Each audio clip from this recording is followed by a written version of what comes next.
Good afternoon, everyone. We just finished with a very good meeting with some community leaders, elected officials, ministers, individuals within our nonprofit community, just to get a specific and direct update from NIPSCO. And I want to thank the entire leadership team for hosting that meeting with us. That was hosted at one of our Gary Community Schools. I'm Eddie Melton, Mayor of the great city of Gary, Indiana. I want to thank you all for joining us today because we have some very direct and specific information that we want to make sure we highlight in regards to restoration after the storm that took place on August 11th. First, I want to thank Governor Braun for his support, Congressman Frank Mervan as well, and Commissioner Kyle Allen, so many folks on various levels of government that has helped and stood with us as we have gone through this. And I know that it's not just Gary, this is a northern Indiana, northwest Indiana situation, also an entire central Indiana who has been impacted with floods. So we want to acknowledge everyone that's been impacted, and to the families and to the citizens of Gary, we are standing with you, we are praying with you, we are also providing as much resources and support as possible. We have so many folks from the Gary Common Council and volunteers that have been stepping up, and everyone, I just kind of summarize that. The city of Gary is working nonstop to respond to this storm. Our first responders, our city department heads, our contractors, our community partners across the board, helping to clear roads, address so many other debris issues, helping folks leave their home in dangerous situations. Truly life-saving situations have occurred during this time. We have made progress in the recovery. I want to make sure folks know that. But I know our biggest concern right now remains about getting the power back on to residents in the city of Gary specifically. I know NIPSCO is responsible for thousands upon thousands of residents throughout northern Indiana. But as mayor of the city of Gary, it is my specific focus on the residents here. We're here today because a recent Facebook post to notify the public of estimated restoration times that was posted by NIPSCO did not include the city of Gary in that description. Gary was not included in that update, and understandably, we understand that that caused a lot of frustration and a lot of questions among residents on why that was not included in that, and I'm hoping that we're going to get those answers today. I want to be clear, Gary has not been left behind. We have had support. We have had linemen working every single day throughout this entire storm, post the storm.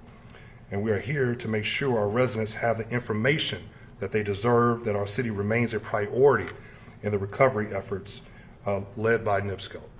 So I want to make sure we're clear on why we're here today. I know how difficult these past several days have been for our families across our city. And we hear you. We understand the situation that you're in. We're here today to stand and get answers and get information I call for from the leadership team at NIPSCO to come speak directly to the Gary residents. You have been patient, you have been understanding, and you also, just like myself and our family, have been frustrated on the delays. So we understand that this was a storm unseen in many years in Indiana, and we see the reality every single day on our blocks.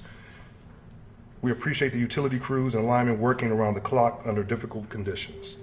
And we see the progress that's being made, and folks are actively being turned on right now. However, we also must confront the reality facing our city. Many residents, including senior citizens, our children, individuals with health issues, are still suffering, still without power. So we want to make sure a lot of those questions are being answered today. So today I want you to hear exactly about the restoration efforts. You need to know where crews are working. So we'll talk about that process. And as mayor, I will continue to advocate for the citizens of Gary, and I will ensure your concerns drive this conversation. I want to thank Councilwoman Linda Barnes-Caldwell for being here with us as well today. The city will do everything we can to support you during this restoration process. We will provide resources, as we already have been doing at the YWCA as our shelter, and so many other nonprofits have stepped up, and our work with our partners will help get us through this difficult time. Please visit our website at the City of Gary, which is www.gary.gov/storm recovery for storm resources and information. And please, folks, make sure information that you are issuing and sharing is from a reliable source. It's not generated from individuals that are trying to scam and spread false information. But restoring the electrical grid is the responsibility of our utility company, and that is why I asked NIPSCO and NiSource leadership to come and speak with us today. So at this time, please welcome Melody Birmingham, Group President of Utilities at NiSource, and she will provide a direct update on the ongoing work that's taking place. Melody. Absolutely. Well, first of all, thank you, Mayor Melton. I appreciate your leadership and working with the utility as well as working with the state, working with the county, and with other agencies to bring restoration and normalcy back to the residents of Gary. So really appreciate your leadership. Also to all of the first responders, to the city team, to the community organizations, and also the Gary residents for being here today. Again, my name is Melody Birmingham. I am Group Utilities President for NiSource, which is the parent company of NIPSCO. Today, I had the opportunity to come and listen.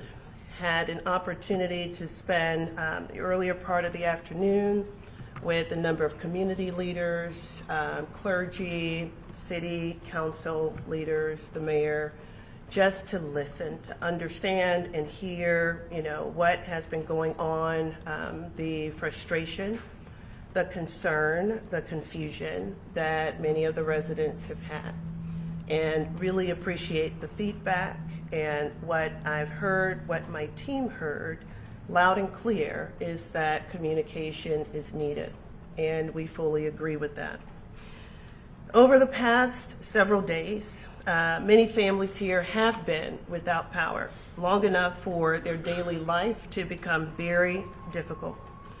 They're losing food, homes are getting warmer, they're worried about loved ones and had to make hard choices to get through the day. This isn't just an inconvenience, it's a real burden. And I do not minimize the fact that it has been a burden. I want to thank again Mayor Melton, the City of Gary, Gary Police, Indiana State Police, emergency management officials, and community organizations for helping keep people safe and for helping our crews continue to work safely. Their support has mattered, especially as we work through some initial public safety concerns that were only a point in time that resulted in a pause, but not a stoppage. We continue to restore in our communities here in Gary.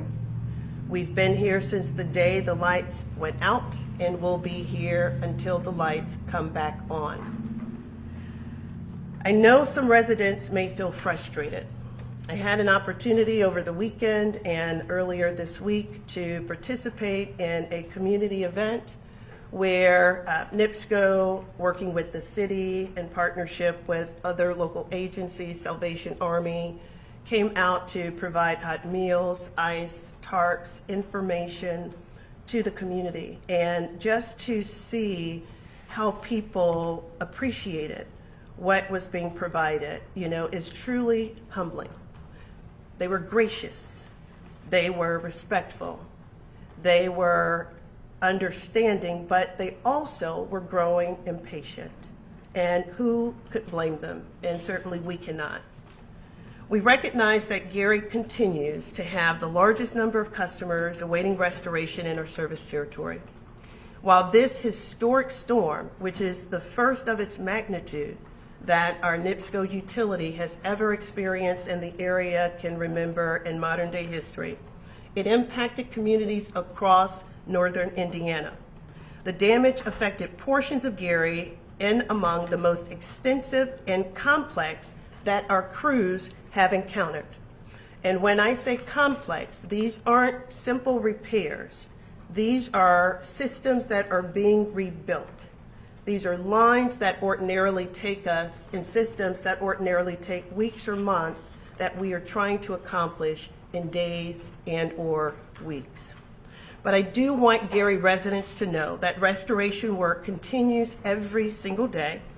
Our crews remain focused on restoring our service safely, and our teams remain in close contact with city leaders, public safety officials, and community partners as conditions continue to evolve. We've also heard criticisms. Our customers' concerns are valid, and we take them seriously. However, we cannot pause and allow those criticisms to keep our employees from continuing to work. We understand why residents have questions and are seeking answers. When power remains out for an extended period of time, especially as restoration is progressing in other areas, people want to understand what's happening and what work remains. Today, our goal is to provide a clear update on the damage, the progress that has been made, and the actions underway to restore service to every remaining customer as safely and as quickly as possible. Again, this was one of the largest outage events in our history. The August 11th storm caused approximately 301,000 outages, affecting more than 60% of our approximately 500,000 electric customers, including approximately 38,300 of those customers here in Gary. Storm activity in the days that followed August 11th drove our total averages above 370,000 customers out. We'd restored power to approximately 82% of all of those customers that were impacted by the August 11th storm. And then the subsequent storms came in and added more to our count. So we have approximately 22,000 customers yet that still remain without power here in Gary. While outages remain across our service territory, some of the most extensive and complex damage from the storm occurred in portions of Gary. The National Weather Service informed us that Gary faced the strongest winds, which reached 99 miles per hour, equivalent to a Category 2 hurricane. At the height of the storm, approximately 38,300 customers were without power. Since restoration efforts began, power has been restored to approximately 13,800 of those customers, with approximately 22,400 remaining without power. Before repairs could begin, crews conducted an extensive assessment of the damage, which is what you do before you roll the first truck during these types of storms. You need to understand what damage has occurred so we can ensure we have the right equipment, the right labor, and we have the right material to restore, as well as access to get to those locations. This included approximately 2,000 miles of system assessments on foot that our teams walked to understand what the damage was that we had to repair. The damage was concentrated in critical parts of Gary's electric network that served thousands of customers. We had approximately 291 poles and 44 transmission poles that required significant repair or replacement before service could ever be restored. This also includes 27 source outages or major outages at our substations, meaning that these are outages on key portions of the electric system that must be repaired and replaced before that service can be restored to customers who are downstream. Before power can be restored to many neighborhoods, crews must first complete a series of upstream repairs. So there is a process to restoration. Understanding it isn't always as fast as we would like, but we're making the restorations as safely as we can so that we can ensure we get customers back on. This work includes restoring transmission facilities, substations, distribution infrastructure that feed electricity into the Gary area. So these highly complex repairs that require specialized equipment, detailed coordination, and safe working conditions are needed for us to complete the work that's required. So throughout the effort, Safety had remained, and will remain our top priority for our employees, our contractors, as well as for our communities. So as I shared, we have restored to date over 13,000, actually 17,000 customers as of 8 a.m. this morning. We do have over 21,000 customers that remain, and those restorations are occurring real time as we speak, as our crews are able to make the necessary repairs, replace, and energizing the lines and/or substation. We do have an estimated time of restoration, which is oftentimes referred to as an ETR, the first word being estimated, but it is our best known 95% confidence level of when we believe we'll have our system restored. So for Gary, we are estimating at this time, Tuesday, August 25th by 11:59 Central Time. So while the restoration isn't complete, our commitment to our customers is unwavering. We will continue to prioritize safety, deploy every available resource, and work until every customer has been restored. Lastly, I also want to thank those NIPSCO employees who have worked day and night diligently, even with their own power out in their families, because they understand our call to duty is to restore our customers as safely and as quickly as we can. Appreciate our mutual response partners, our contractors, and all of the emergency responders who have come out to support us. So with that, I'll turn it back over to you, Mayor. Thank you. Thank you, Melody, for the information. And I want to lead with the questions. I'm going to ask if our local Gary media can go first. Then we'll lead with the other media outlets. If any of our Gary media outlets have any questions, we'll lend to you all first. Yes, sir. Yeah, of course. And specifically, when you talk about the unique challenges that Gary had in terms of restoration, can you get specific about those challenges that you all had? Sure. So, one, you have just, there are large trees throughout the area. If you've driven up and down the streets as I have, as our teams have, there's just significant uproot of trees, down limbs that have come through that have taken out some of our power lines. Also, when you look at access, so we've been working, coordinating so that we can get access through some of the alleyways so that we can perform work. But aside from just those challenges, the fact that 99 per hour winds, Hurricane 2 level storm came through Gary, that in and of itself presents its own set of challenges in terms of just the amount of damage that was done and the extent of condition that we had to go out to physically assess.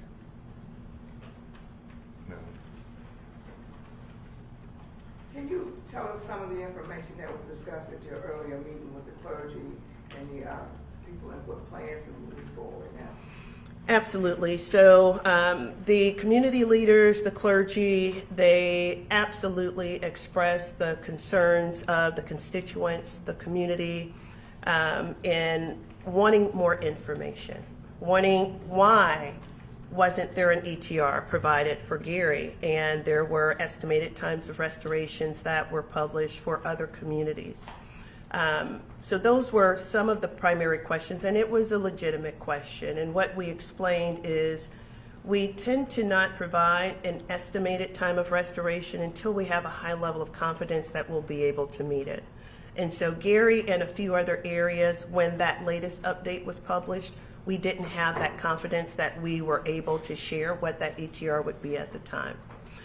There were a number of recommendations on, things that we could look at in terms of partnerships around addressing trees.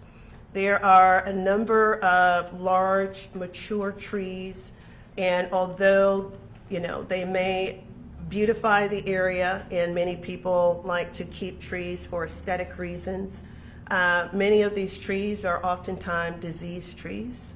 You don't see it on the outside, but they may be diseased on the inside. When you have numerous days of rain where the grounds are saturated, and you have winds, up to and including 99 per hour winds, it pushes those trees either into the power lines or onto people's homes. So it creates, safety as well as reliability issues. And so we talked through what are some things that can be done to address the remaining trees that are out in the yards before the ice storm comes in. But a lot of good suggestions, feedback, an opportunity to hear from us some of the same of what I'm sharing with you now. A lot of feedback is going to come from people who believe after the fact that and it's the grapevine as well, that the charges are going to go up on their bills and they're going to see all these increases to cover the cost of what's going on now. How do you respond to that?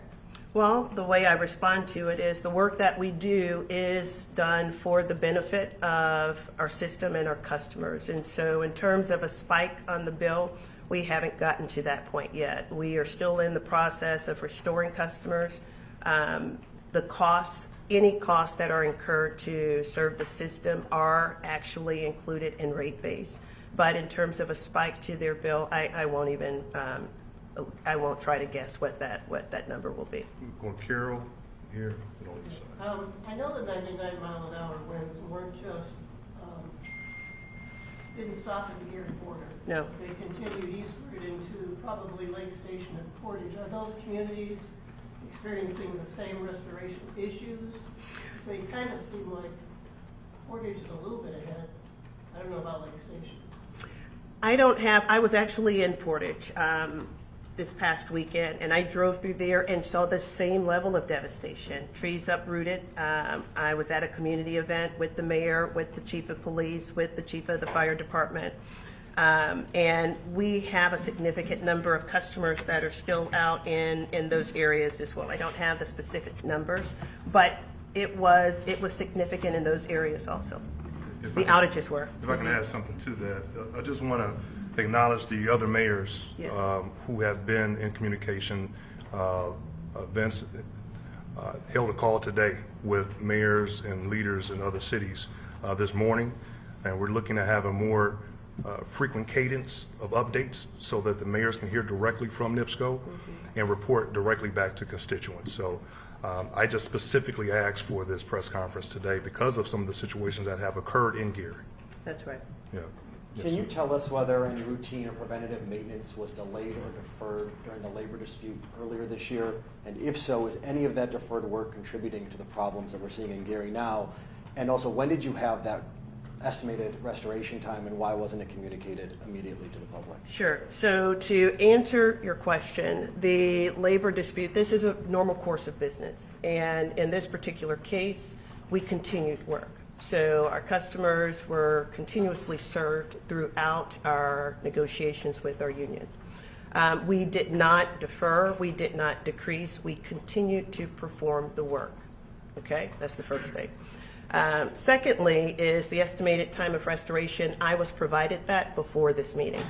And so I didn't have it even during the meeting I had about an hour ago with the community leaders. And so I was just provided the information before the meeting. And for customers who we've talked to who believe that they are being neglected or an afterthought because of their lower socioeconomic status or because they are African American, what do you say to those customers? Absolutely, absolutely. I will tell you that this is not a socioeconomic divide. This is truly, truly a situation of where the storm hit. We have areas that are probably affluent where we still have customers out as well. We have employees who live here. We have family members. I have family members who live here, friends who live here. And so we have not, and should not ever prioritize how we respond based on color, based on socioeconomic status. That is not the business we're in. We're in the business to serve our customers, to provide system availability when and where possible, as safely as possible. And that's what our employees do. And it's unfortunate that I didn't hear that when I met with the community. I didn't hear that when I met with the community. Where I hear that is social media. And many times, people not even in the community. Those who are in the community, they see us. We were here before the storm occurred.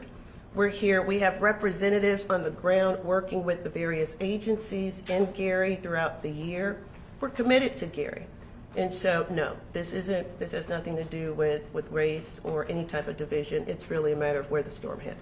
Let's go here. Speaking of where the storm hit, I mean, it hit the south suburbs on the Illinois side equally. Yes. ComEd was able to restore pretty much, 99-point-something% of the power. Sure. In a cold day. What's the difference? Why is NIPSCO taking so much longer? Well, I work for ComEd. I've worked for other utilities as well, so I'm the right person to ask, okay? So the difference is, one, you have different territory. So you don't have the vast number of trees that were in the area. Also, the infrastructure is different. Some of those lines may have been buried.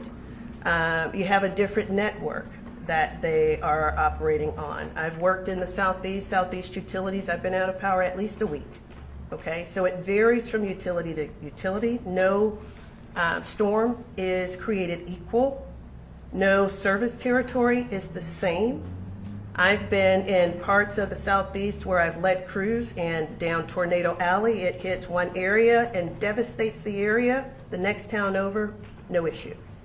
Okay? So it's not a matter of if ComEd is able to restore sooner or NIPSCO restoring later. There are vast differences that are system related, the impact that came through, the trees, the infrastructure, the access. That's the difference. Let's go here then. Yes. When it comes to small businesses that are closed, including some, including gas stations, we've seen gas stations be shut down here and all over the place. Gas station owner tells me he's losing about $10,000 a day not being able to run his fuel pumps. Your message to just them, that community, the gas station owners, and the other small businesses that are losing money every single day because they can't open with the lights being off. Understood. And small business is important. You know, they are definitely the lifeblood of the community. We've had discussions about gas stations, understanding the importance of gas stations, as are grocery stores and hospitals. And so our teams are working feverishly to get every customer on. Can I add something? Absolutely. On the business side? Congressman Mervan also attended the meeting today and discussed FEMA and the process, and with President Trump issuing the national, the natural disaster for the state. So we're working with the state, working with the governor's office as we establish the protocols for folks to go through the process to apply for the funding that's allocated for residents, because we know this is going to take some time from a recovery perspective, but hopefully the SBA and other entities that's going to help support small businesses will be able to get that information out on support. Yes. Oh, yes, sir. The ComEd drew like 4,200 people out of it, including contractors. According to the last NIPSCO update, it was 1,400 people total. Are any additional reinforcements coming? Are you getting any alignment from anywhere else? Well, obviously, ComEd is a much larger company. It's owned by Exelon, but why are they able to marshal so many more resources? Can you use extra contractors to help kind of speed the response times? And then do you have any ETRs for any of the other communities that didn't get them? Yes, okay. So again, speaking to ComEd, ComEd serves 4 million customers, and so they're staffed on a daily basis. As other, again, I work for ComEd. I work for companies that are much larger than NIPSCO. NIPSCO serves 500,000, and so from the beginning, our initial staffing isn't as large. But we have over 2,000, 2,500 or so. We have more than 1,500 resources. We brought in additional contractors to support, additional mutual assistance partners to support. So that number has increased. I can't really say how many they have, but the fact that they are larger, they're able to convene resources very fast. And they also support us in times of need when we call on them for mutual assistance. Is there any news on last week's shooting, and did that delay restoration in any way? Yeah, Go ahead. yeah. Let me first start out by saying this is still under investigation. There's a lot of questions around that situation. I asked Deputy Chief Evans if he wanted to come. One of the first public remarks that I made about the situation was ensuring that the safety was to occur so restoration could take place. And I believe you can hear it in Melody's opening remarks that they never stopped working. So that was important to us. But from a public safety perspective, I'm going to ask Deputy Chief if he can make a comment on that. Yes, the shooting incident is being vigorously investigated. We want to commend our partners at NIPSCO that were involved in it, have been very cooperative with us. We also want to spend a special commitment to our citizens in that area who have been more than accommodating and helpful in the investigation. At this point, we believe that it was an isolated incident. We don't believe there's any threat to the public. We have marshaled more resources to our department out. Every officer, from our code enforcement to animal control to our partners in the region who can spare people, are helping us, including our state police partners. But we believe it was an isolated incident. We don't believe there's any threat to the public, and it's being vigorously investigated as we speak. Deputy Chief, a question about generator thefts. We've been hearing from residents that that has been an issue. What is the reality? What are you seeing? The reality of that is there have been some generator thefts, but not to the level that has been said on social media. The first thing we did continuously since this is run the numbers on our crime stats and crime reports. That includes online reporting, that includes our 911 calls and our calls for service, and the data shows us that the generator thefts are a lot lower than was first reported. We did a bunch of PSAs letting people know what to do in those situations, to give us a call to let us know where those incidents occur, but it is not as to the level that has been reported on social media. What are those stats? So currently, right now, we have less than a dozen generator thefts. From the period that was reported, there were a mass amount of generator thefts. Many of those generators were unsecured, and some of them were in garages, and it was just a crime of opportunity. I think people have adjusted themselves to try to protect their property. We respond to everyone. We've also followed up on some very promising lead that some of the thefts occurred from individuals who may have taken advantage of generators being left out, and they use them for their personal companies and things like that. And any looting reports? No looting reports at all. Everyone in our citizens, our residents, have been kind and very cooperative with one another.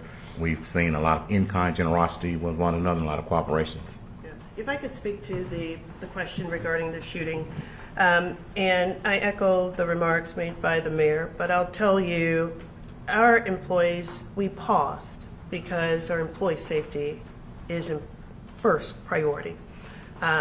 However, we restarted the work shortly after, once we knew that it was being controlled by local police and with assistance from other branches of government as well. Even after the shooting, we had employees come in from other states to support the effort. They came in from Kentucky. They came in from Ohio. With all of this being on the news, not afraid to come to Gary, because they knew that this one isolated incident did not represent Gary. It was an isolated incident. So it happened, we paused, we restarted, and we're still working. We got time for one more question, Natalie. You mentioned underground mines earlier. Is there a possibility that you'll be doing that for Gary, Indiana, to minimize these types of incidents when they occur? The reality regarding undergrounding, and there's a couple of different approaches. Undergrounding is significantly more expensive than an overhead system. However, as you look at areas that may be better candidates for underground, our engineering team does that all the time. But to just underground the entire system, I don't believe, and I don't think the mayor would want me to probably propose that to the city, but it is a very, very expensive option. So does that also mean that in terms of that you're going to be more watchful of the tall trees and the overgrowth and all of that? Yes, ma'am. We do patrol. We do have patrols of our vegetation system. We have a systematic approach to tree trimming or vegetation management. Our program actually has matured with the help of data analytics so that we can make sure we're focusing on areas that have the highest likelihood or probability of failure, such as growing into the power lines based on species, based on location. And so we do that day in and day out through our normal vegetation management program. But again, the feedback and the discussion we had earlier with the council women and councilmen was what can we do collectively to look at some other preventative measures and identification of what may be some vulnerable areas before the next storm occurs. Okay?